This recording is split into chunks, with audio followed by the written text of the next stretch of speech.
So now you fast forward to 1921, okay? And he's back in San Francisco, and he's, like we said, he's a top dog, and he's rumored to allegedly throw fucking wild parties, okay? Like, that was part of his thing. He'd throw these wild parties with almost sounds like Great Gatsby sort of stuff, where maybe not to that many people like you see in the Leo Great Gatsby, but jazz music, people smoking weed, cigarettes, alcohol during, in the Roaring 20s. Like, he was like the epitome of the Roaring 20s. Orgies, the flapper girls, like the whole thing. Like, Arbuckle was in the center of it in LA, but this is early Hollywood, early California, where the rest of the public just didn't really, LA was seen as like glitz and glamours, but no scandal, just happy theater performing people making some money and having some fun. Like, no one knew about the underbelly that was going on in California, and he's been linked to different things. And so he gets, like we said, into 1921, he throws one of these parties, and he has they have 3 hotel rooms at the St. Francis Hotel, and he was partying and supposedly carousing with this 30-year-old aspiring actress named Virginia Rapp. And she was found seriously ill, and she was examined by a doctor, and they basically were like, you just have a terrible hangover. Okay, so I think it was Arbuckle supposedly who had called the doctor. He was supposedly helping her. It was like, I'm going to put this ice on your stomach. But she was like in and out of consciousness, the whole situation. And this was after one of his like infamous parties that he had thrown.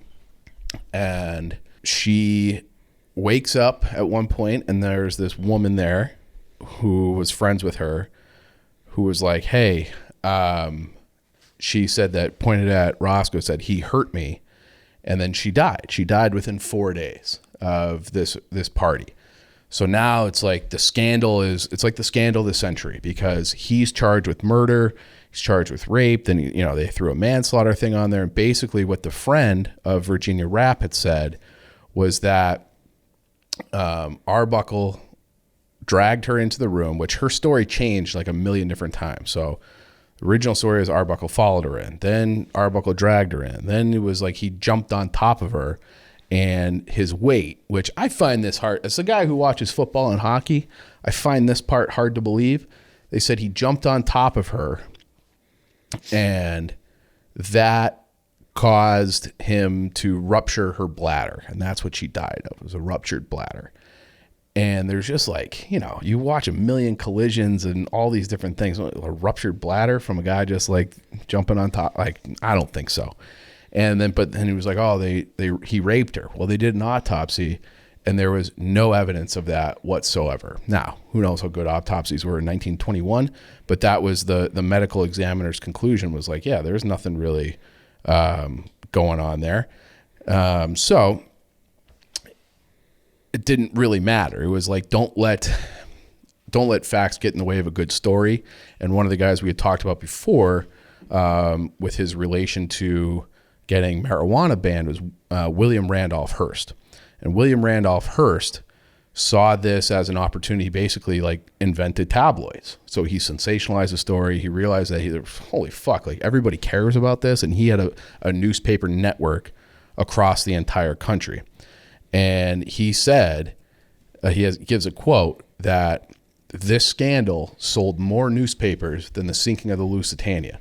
So the Lusitania was the boat that supposedly, who knows, but that the German U-boat sank during World War, like 1917, that it was like, all right, enough's enough. They sank the Lusitania, which was a passenger ship.